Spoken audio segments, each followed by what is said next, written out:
శ్రీమాత్రే నమ. జయ గురు దత్తాత్రేయ నమ. ఈ వీడియోలో మనం జూలై 28వ తారీఖు నుంచి ఆగస్టు 3వ తారీఖు మధ్యలో జరగబోయే వారఫలాలు ఏ విధంగా ఉంటాయో తెలుసుకునే ముందు ఈ వారం యొక్క గ్రహస్థితి పరిశీలించినప్పుడు మామూలుగానే శని వక్రగమనంతో కుంభరాశి యందు, రాహు మీనరాశిలోను, కుజ గురులు వృషభ రాశి యందు, రవి శుక్రులు కర్కాటకంలో ఉంటూ, సింహంలో బుధుడు, మరి కన్యలో కేతువు. అయితే ఈ నెల అంటే మనకి ఈ వారం 1వ తారీఖు వరకు ఇంచుమించుగా రవి శుక్రులు కలిసి ఉంటూ, దాని తర్వాత 1వ తారీఖు నుంచి శుక్రబుధులు కలిసి ఒక గొప్ప యోగాన్ని ఇవ్వడం జరుగుతోంది. సో దాని ప్రభావం ఎక్కువగా విద్యార్థులకి చాలా అనుకూలంగా ఉంటుంది. నూతన వ్యాపార ప్రారంభం చేద్దాం అనుకున్న వాళ్ళకి అనుకూలంగా ఉంటుంది. ఎప్పుడైనా సరే మన గోచారం జరుగుతున్నప్పుడు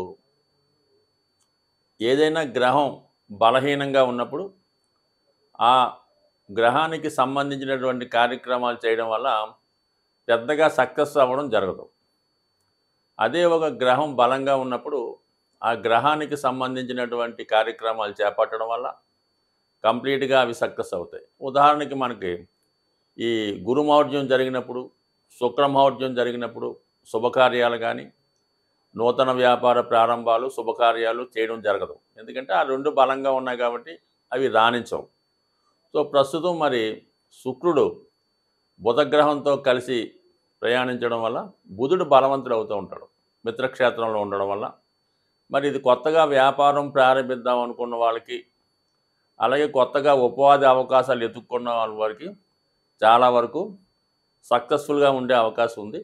అయితే బుధగ్రహం పైన మిత్రుడైనటువంటి శని వీక్షణ ఉండడం వల్ల ఏదన్నా శ్రమాంతర విజయం లభిస్తుంది తప్ప పెద్దగా సునాయాసంగా మరి అనుకున్న వెంబటనే జరిగే అవకాశం ఉండదు. కాబట్టి ఏదన్నా ప్రయత్నం ప్రారంభించే ముందు వ్యాపారాలకు సంబంధించింది కానీ, ఏదైనా కొత్తగా విద్యా ప్రారంభం కానీ, విద్యా సంస్థల్లో చేరడం కానీ, కొత్త కోర్సులు నేర్చుకుని చేసేవాళ్ళు అత్యంత దీక్షతో, క్రమశిక్షణతో నేర్చుకోవడం వల్ల దానితో సక్సెస్ అవుతూ, దాని విధంగా ఆర్థికపరమైనటువంటి సక్సెస్, మీ ప్రయోజనం కూడా నెరవేరే అవకాశం ఉంటుంది. తులారాశి వారికి ఈ వార ప్రారంభంలో ముఖ్యంగా 30-31వ తారీఖులో ముఖ్యమైనటువంటి పనులు వాయిదా వేసుకోవడం అన్నది ఇంపార్టెంట్ అనే విషయం. ఆ రోజు ఏ విధమైన అగ్రిమెంట్లు కానీ, సంప్రదింపులు కానీ జరపకుండా ఉంటే 99% ఉండే అవకాశం ఉంటుంది. ఇక వార ప్రారంభంలో ఎక్కువగా వృధా శ్రమ, ప్రయాణాలు చేయవలసి ఉంటుంది. ఆకస్మికంగా ఒక మిత్రుని కలుసుకునే ప్రయత్నం చేస్తారు. దాని కొరకు మీరు కొంత దూరం ప్రయాణించి వారిని కలుసుకొని వారి నుంచి కొంత క్షేమ సమాచారాన్ని కానీ, మీకు అవసరమైనటువంటి ముఖ్యమైన విషయాలు కానీ తెలుసుకోవడం అవసరం ఉంటుంది. అలాగే ఏదన్నా ఒక ఆర్థిక సంబంధించిన విషయాల్లో, వ్యాపారానికి సంబంధించిన విషయాల్లో ఒక ముఖ్యమైనటువంటి విషయం మీరు చర్చిస్తారు. దాని విషయంలో మీరు ఒక నిర్ణయానికి రావడం జరుగుతూ ఉంటుంది. అంటే ఏదన్నా కొత్తగా ఆదాయ వనరులు ఏర్పరచుకునే ప్రయత్నం అన్నది వార ప్రారంభంలో జరుగుతుంది. అలాగే మరి లాభస్థానంలో ఉన్నటువంటి శుక్ర బుధులు, ఇది మీకు 2 విధాలుగా ఆర్థికపరమైనటువంటి సహకారం లభించే అవకాశం ఉంది. అంటే మీరు త్వరలో ఏదన్నా ఇన్వెస్ట్మెంట్ చేద్దాం అనుకుంటే, లేదంటే ఏదైనా ఉన్నత విద్య కొరకు ధనాన్ని మీరు పూల్ చేస్తుంటే, ఒకటి మీ యొక్క సంపాదన ద్వారా కానీ, లేదంటే ఏదన్నా ఇన్సూరెన్సు, బ్యాంకుల సంస్థ ద్వారా కానీ మీకు ఒక యాంగిల్లో ఆర్థిక సహకారం అందుతుంది. అలాగే మీ పెద్దవారి ద్వారా, మీ తాతగారు లేదా తండ్రి గారు, వారి ద్వారా కొంతవరకు మీకు ఆర్థిక సహకారం అందే అవకాశం ఉంది. అలాగే వివాహ ప్రయత్నాలు చేస్తున్న వారికి కూడా ఈ వారం చాలా అనుకూలంగా ఉండే అవకాశం ఉంది. సో ఈ కారణం వల్ల వివాహం నిశ్చయం అవడం కానీ, లేదంటే వివాహ సంబంధించిన విషయాల్లో ఒక శుభవార్త మీకు రావడం కానీ జరిగే అవకాశం ఉంటుంది. ఎక్కువగా ఈ తులారాశిలో ఈ సెలబ్రిటీలు ఎక్కువ మంది ఉంటారు కాబట్టి వారికి ఖచ్చితంగా మీరు ఆశించిన విధంగా మీకు ఒక మంచి అవకాశాలు రావడం, మీ యొక్క టాలెంట్ను రుజువు చేసుకునే ప్రయత్నం కూడా ఈ సమయంలో జరిగే అవకాశం ఉన్నది.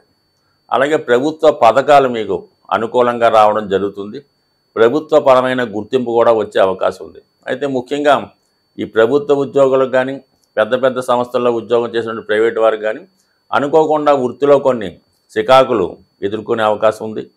అనుకోకుండా కొన్ని వృత్తిలో మార్పులు కూడా రావాల్సి ఉంది.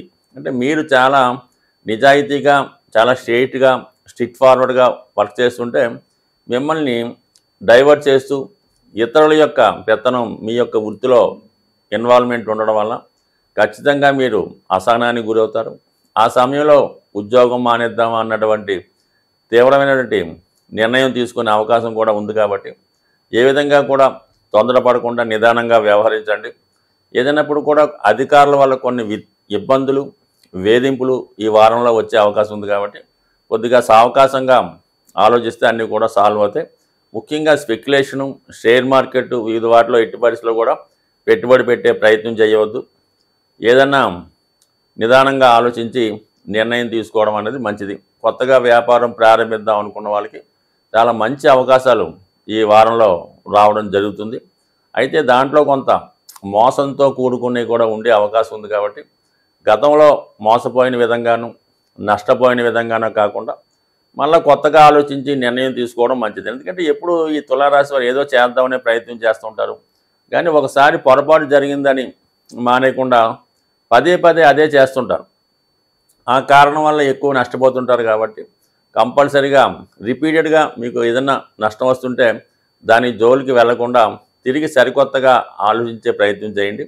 అదే ఈ వారంలో స్త్రీలకి అద్భుతమైనటువంటి ఉద్యోగ అవకాశాలు వచ్చే అవకాశం ఉంది. లేదా వాళ్ళు మనసులో ఉన్న విధంగా వాళ్ళ కోరికలు నెరవేరే అవకాశం ఉంది. మరి ఈ వారం మనకి వస్తున్నటువంటి మాస శివరాత్రి ప్రతి ఒక్కరూ ఆచరించడం వల్ల మీ యొక్క సమస్యల నుంచి ఖచ్చితంగా బయటపడే అవకాశం ఉంది. అంటే ఏదన్నా మనకి జ్యోతిష్యాన్ని, శాస్త్రాన్ని, గ్రహాల్ని నమ్ముతున్న వాళ్ళు ఖచ్చితంగా శివుణ్ణి ప్రసన్నం చేసుకోవడం వల్ల, శివుని యొక్క ఆరాధన వల్ల అఖండ ఐశ్వర్యం లభిస్తూ ఉంటుంది. అంటే ఈ మాస శివరాత్రి ఒక్కరోజు మీరు శివుడికి అభిషేకం చేసుకున్నా, శివుణ్ణి దర్శనం చేసినా నెల మొత్తం చేసుకునే ఫలితం వస్తుంది. కాబట్టి ఇది ఖచ్చితంగా ఈ ఆగస్టు 2వ తారీఖున వస్తున్నటువంటి మాస శివరాత్రి చేసుకోవడం మంచిది. అలాగే మరి ఈ ఆషాఢ మాసం చివరికి వరకు వచ్చాం. ఇక శ్రావణ మాసం రాబోతుంది. కాబట్టి ఈ మధ్యకాలంలో మనం మీకు అఖండ ధనాన్ని ఇచ్చే ఒక అద్భుత రెమెడీ చెప్పడం జరుగుతుంది. దాన్ని ఖచ్చితంగా ఆచరించండి. చాలా తక్కువతో కూడుకున్నది. దానివల్ల ఎక్కువ ధనయోగం ఏర్పడుతుంది. ముఖ్యంగా ఈ గృహంలో శుభకార్యాలు జరుగుతాయన్నమాట. ఇది ఏం లేదు, సింపుల్గా మరి మంగళవారం రోజు 27 తమలపాకులు తీసుకోవడం మంచిది. అంటే అటు ఇటు మంచి చెడ్డ ఉంటాయి కాబట్టి ఒక 40-30 తీసుకుంటే మంచి శ్రేష్టమైనటువంటి తమలపాకులు 27 తీసుకొని దానిని మామిడి తోరణం ఏ విధంగా అయితే కడతామో ఆ చివరి 27 ఆకుల్ని ఒక తోరణంలాగా తయారు చేసి ఆకు పైభాగం గుమ్మం బయటికి, అంటే బయట వారికి కనబడే విధంగా మీ గుమ్మానికి మంగళవారం రోజు మరి ప్రదోష ఉదయం పూట చక్కగా స్నానం చేసి పవిత్రమైనటువంటి మనసుతో ఆ గుమ్మానికి ఈ 27 తమలపాకుల తోరణం కట్టడం వల్ల ఖచ్చితంగా మీకు మళ్ళా వచ్చే మంగళవారం నాటికి ఏదో ఒక శుభం మీ ఇంట్లో జరిగే అవకాశం ఉంటుంది. ఈ రెమెడీ గతంలో చాలా ఎక్కువగా విరివిగా ఆంధ్ర ప్రాంతంలో చేస్తుండేవారు. సో రాను రాను తగ్గిపోతుంటే మళ్ళీ కొన్ని ప్రాచుర్యంలోకి రావడం జరుగుతూ ఉంటుంది. అంటే రాబోయే మాసాలు ఏంటంటే మనకి శ్రావణ మాసం, దాని తర్వాత రాబోయే కార్తీక మాసం, ఆశ్వీజ మాసం, ఇవన్నీ కూడా తొందరగా శుభాన్ని ఇచ్చే నెలలు. కాబట్టి ఈ ఒక్కపాటి రెమెడీ మీరు చేసి చూడండి. ఒక వారం మీకు అవ్వకపోతే కనీసం ఆ 2-3 వారాలు అలాగా చేయడం వల్ల మరి మీ ఇంట్లో వాళ్ళకి ఆరోగ్యం, ఐశ్వర్యం, శుభాలు అన్నీ కూడా జరిగే అవకాశం ఉంది. సో ఏ కార్యక్రమం అయినా మనకి సజావుగా నెరవేరాలంటే ఈ తమలపాకులు మీరు దైవానికి ఇచ్చినా, అంటే టెంపుల్ ఆంజనేయ స్వామికి ఎక్కువ తమలపాకులతో పూజ చేస్తారు.